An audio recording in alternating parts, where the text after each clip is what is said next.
கிருஷ்ண பரமாத்மாவுக்கும் அர்ஜுனருக்கும் இடையில் உரையாடல். கடமையாற்றுவதை பற்றி கீதையின் உரை. கடமையாற்றுவதை பற்றி கிருஷ்ண பரமாத்மா அர்ஜுனருக்கு சொல்லும் உரையாடல். எளிய உரையாடல் இந்த வீடியோவில் வழங்கப்பட்டுள்ளது. அர்ஜுனா, இது போர்க்களம். போர்க்களத்துக்கு வந்த பிறகு போர் புரிவதுதான் ஒரு வீரனின் கடமை. கிருஷ்ணா, போரினால் ஏற்படும் குலநாசத்தை பற்றி நான் கவலைப்படுகிறேன். போர் செய்வது என் கடமை என்றால் அந்த கடமையின் விளைவாக ஏற்படும் பலன் தீமையாக அல்லவா இருக்கும்.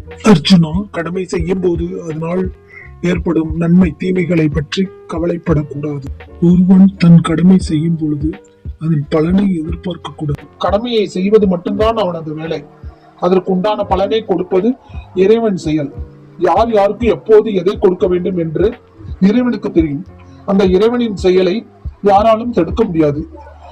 கிருஷ்ணா, பாண்டவர்களாகிய நாங்களும் கௌரவர்களாகிய துரியோதரனும் ஒரே குலத்தைச் சேர்ந்தவர்கள். நாங்கள் போர் புரிவதால் எங்கள் குலம் அழிந்து போகாதா? நீ போர் புரிவது பேராசை கொண்டவர்களோடு. அதனால் பேராசை பிடித்தவர்களுக்கு மனதில் உள்ள நீதியும் தர்மமும் அழிந்துவிடும். பேராசை கொண்டவர்களுக்கு தர்மமும் நீதியும் தெரிவதில்லை.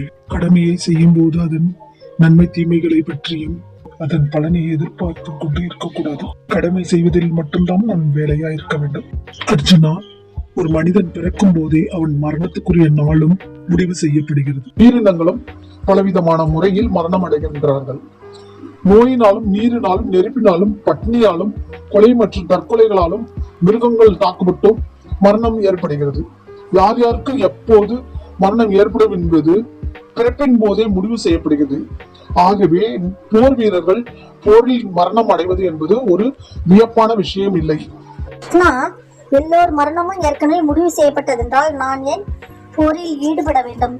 எனது உறவினர்கள் மீது நான் ஏன் அன்புகளை ஏவி விட வேண்டும்? அர்ஜுனா, நீ போர் புரிவதால் நீ யாரையும் கொல்ல போவது இல்லை. நீ வெறும் கருவிதான். உன்னை இயக்குபவன் நான். அம்புகளை விடுவது மட்டும்தான் உனது வேலை. போரில் யார் மரணம் அடைவார்கள், யார் பிழைப்பார்கள், அது அவரவர் கர்மவினைப்படிதான் நடக்கும். இப்போது நீ போரில் கொல்லப்பட போகிறவர்கள் எல்லோரும் ஏற்கனவே என்னால் கொல்லப்பட்டவர்கள். நீ காணும் காட்சிகள் எல்லாம் வெறும் மாயை உருவங்கள். அர்ஜுனா, நீ பாண்டவர் படையோ கௌரவர் படையோ கொல்ல போவது இல்லை. மரணம் என்பது அவரவர் விதிப்படி நடக்கும் என்பதை புரிந்து கொள்வாயாக. உடல் அழியக்கூடியது, ஆனால் ஆன்மாவை யாராலும் அழிக்க முடியாது. எனவே நீ அழியக்கூடிய அந்த உடலை பற்றி கவலைப்படாதே. நமது உடலை மறைப்பதற்கு ஆடைகளை உடுத்துகிறோம். அந்த ஆடைகளுக்குள் நமது உடல் இருக்கிறது. அது போல நமது உடலுக்குள் ஆன்மா இருக்கிறது. உதாரணமாக, உடை உடம்பாகவும் அந்த உடம்பில் உள்ள உயிர் ஆன்மாவாகவும் இருக்கிறது. நாம் உடுத்திருக்கும் உடை கிழிந்து விடும் போது வேறு உடையை நாம் அணிகிறோம். உடல் அழியும் போது ஆன்மாவானது வேறு ஒரு உடலில் புகுந்து கொள்ளும். உடல் அழிந்து விடுவதால் ஆன்மா புது புது உடல்களில் மாறிக்கொண்டே இருக்கும். கிருஷ்ணா, பழைய உடம்பை விடுவதும் மறுபிறப்பு எடுப்பதையும் சாதாரண மனிதர்கள் கவலைப்படுவார்களே. அர்ஜுனா, ஞானிகளும் தத்துவம் தெரிந்தவர்களும் ஆன்மா மறுபிறவி எடுப்பதை பற்றி கவலைப்பட மாட்டார்கள். அர்ஜுனா, உதாரணம் ஒன்று சொல்கிறேன் கேள். குழந்தையின் தாய் அந்த குழந்தையின் பழைய உடையை நீக்கிவிட்டு புதிய ஆடைகளை அணிவிக்கிறார். அப்போது அந்த குழந்தை அழுவதை பற்றி தாய் கவலைப்படுவதில்லை.